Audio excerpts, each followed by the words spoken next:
네, 안녕하세요. 김성철입니다. 자, 금일 또한 의료 AI 관련주 루닛 중요한 내용만 빠르게 설명드릴 건데요. 드디어 10월 27일 유상증자 가액이 확정되는 날이죠.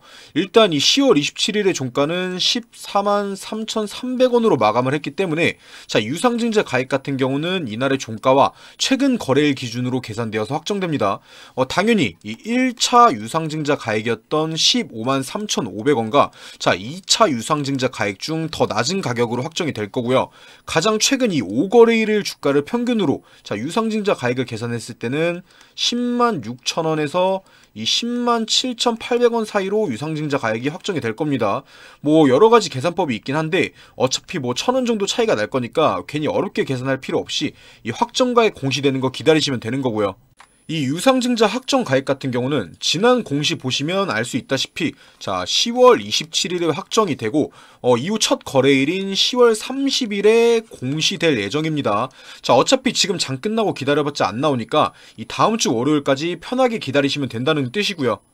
어찌됐든 간에 이 유상증자 가액이라는 게 루닛에게 어떠한 영향을 가져올지 함께 알아보도록 하고, 자, 본격적으로 시청 전에 이 구독과 좋아요 한 번씩만 눌러주시면 감사하겠습니다.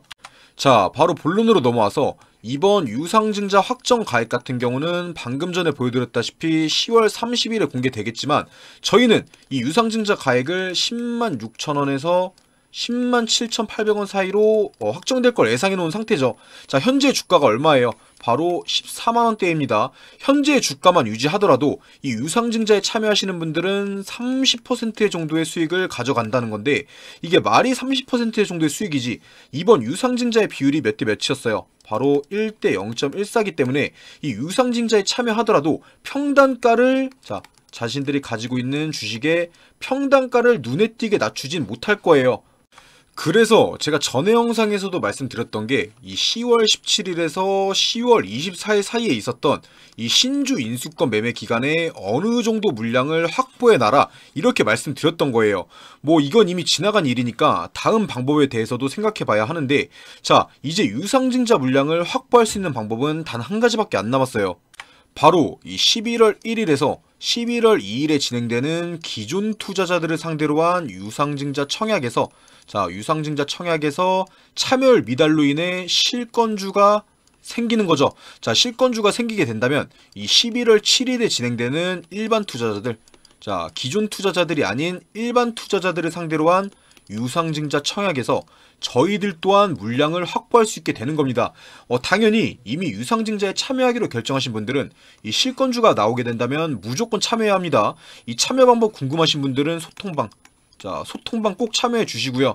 뭐 그런데 사실 제가 이렇게 말씀드려도 그래서 언제 사고 언제 팔아야 하는지 헷갈리실 거예요. 저한테 연락 남겨주신 분들 평단가, 자, 평단가가 대부분 이 10만원 후반대에서 뭐 20만원 초반대에 많이들 가지고 있으시던데, 자, 이러신 분들은 무작정 유상증자에 참여한다고 이 수익을 가져갈 수 있는 거 아닙니다. 무조건 대응이 필요한 거예요.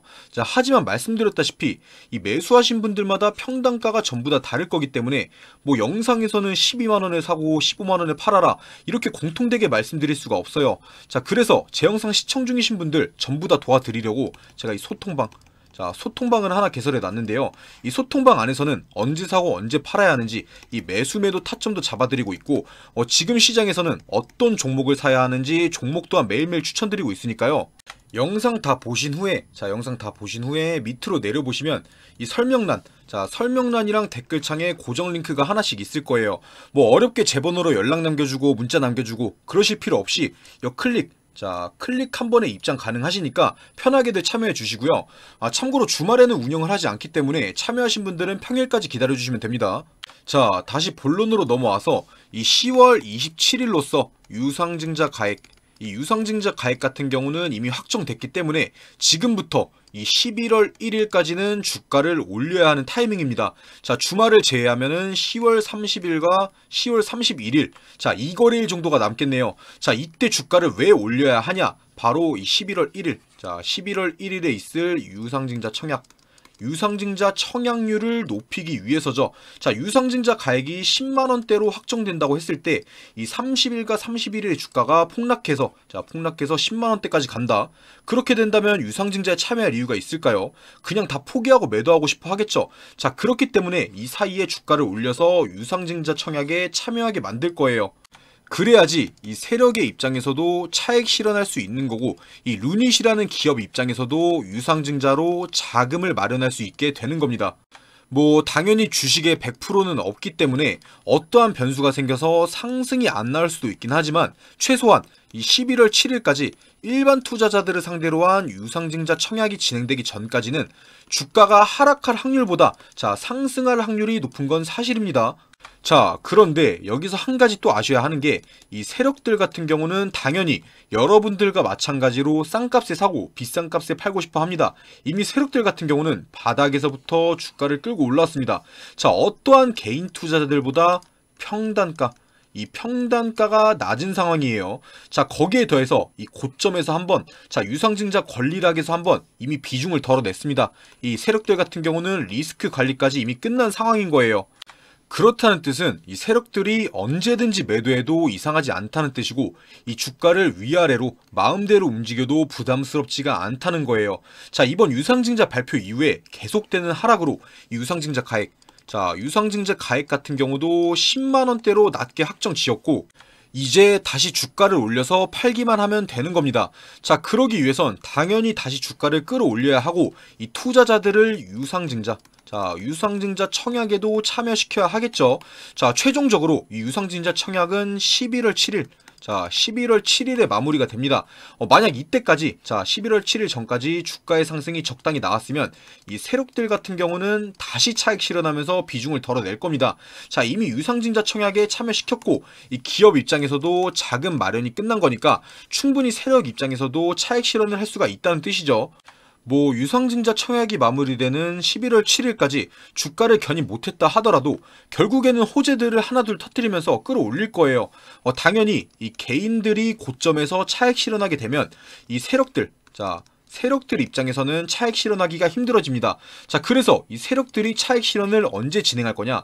바로 이 유상증자 청약 이후, 11월 7일 이후부터 유상증자가 상장하는 이 11월 24일 전까지 진행될 겁니다. 자, 이 사이에는 주가의 하락이 크게 나올 수도 있다는 거 생각하셔야 하고요. 전에 영상에서도 말씀드렸다시피 이 유상증자와 이 무상증자를 같이 진행하는 이유는 이 유상증자의 참여율을 높이기 위해서예요. 자, 그렇다는 뜻은 이 유상증자에 참여하는 사람들은 무상증자까지 대부분 들고 갈 거란 뜻이죠. 세력 입장에서는 눈앞에 밥상이 다 차려진 상황이 된 거죠.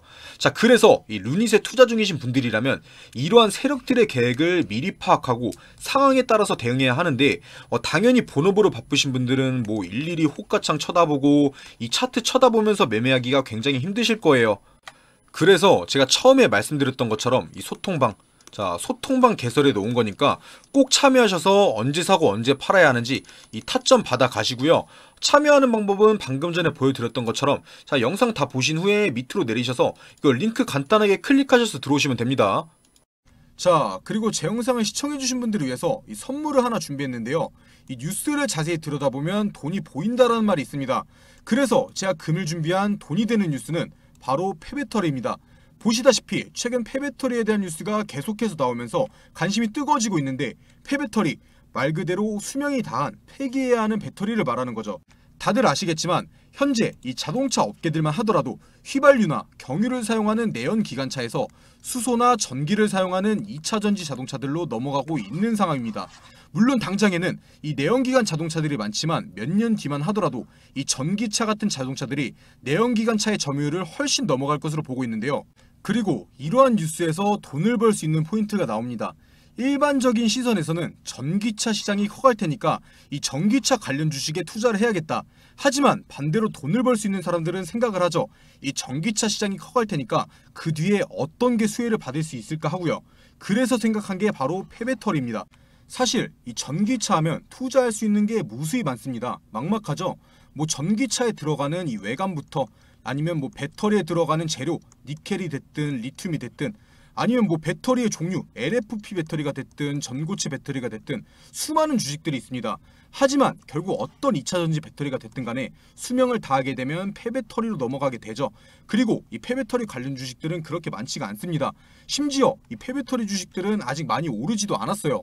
이 전기차에 들어가는 배터리의 수명 같은 경우는 오래 쓴다 하더라도 보통 10년 정도입니다. 전기차가 본격적으로 상용화되기 시작한 건 2015년에서 2017년도 사이죠. 이 1세대 전기차들의 배터리가 2025년도부터는 쏟아져 나오기 시작할 겁니다. 당연히 지금 당장에는 이러한 폐배터리 관련주들이 수요가 있을 수가 없습니다. 상승이 나올 수가 없어요. 하지만 2024년도 상반기부터는 미친 듯이 상승할 수밖에 없습니다. 기대감이 극에 달하는 시기이기 때문이죠. 그렇다면 바로 저희가 해야 하는 게 이런 폐배터리 관련주 중에서도 투자의 메리트가 있는 기업을 찾는 겁니다. 찾기 어려우신 분들은 인터넷에 폐배터리 대장주라고만 검색해도 많은 종목들이 나올 거고요. 당연히 제 영상을 시청해주시는 분들 중에는 주식을 할 줄 모르시는 분들도 계실 거기 때문에 어떤 주식을 사야 하는지 제가 직접 찾아봤습니다. 바로 화면에 보이는 이 주식인데, 보시다시피 이 기간에서 하루도 빠짐없이 매수하고 있습니다. 이 기간을 포함해서 연기금에서도 미친 듯이 주워 담고 있죠. 그런데 이 주가는 보시다시피 계속해서 떨어지고 있습니다. 떨어지니까 안 좋은 주식이다 생각하실 수 있겠지만 이 기관들이 계속 떨어지는데도 사모으는 데는 이유가 있는 겁니다. 무조건 다시 오를 거라고 판단하고 있다는 거죠. 거기에 더해서 이 주식 같은 경우는 차트 한번 보시면 엄청나게 바닥 구간이 있습니다. 앞으로 떨어질 확률보다 상승할 확률이 훨씬 높다는 거예요. 단순하게 이 폐배터리 시장의 성장과 함께 이 전고점만 가더라도 60% 정도의 수익이 나옵니다. 100만 원만 투자하더라도 60만 원을 가져갈 수 있는 확실한 기업이라는 거죠. 당연히 제 영상 시청해주신 분들을 위한 선물이기 때문에 시청자분들에게만 공개해드릴 거고요. 영상 다 보신 후에 밑으로 내려서 댓글 보시면 이렇게 바로 클릭해서 들어오실 수 있는 소통방 링크가 있는데요. 클릭하셔서 이 그룹 오픈 채팅 참여하기 누르시면 어떤 종목을 사야 하는지 뉴스와 함께 설명드릴 거고, 전 세계 뉴스와 함께 이 주식 종목 추천도 매일매일 드리고 있으니까 부담 갖지 마시고 이 링크 클릭하셔서 한 번씩 들어오셔서 돈이 되는 정보들 꼭 받아가시고요.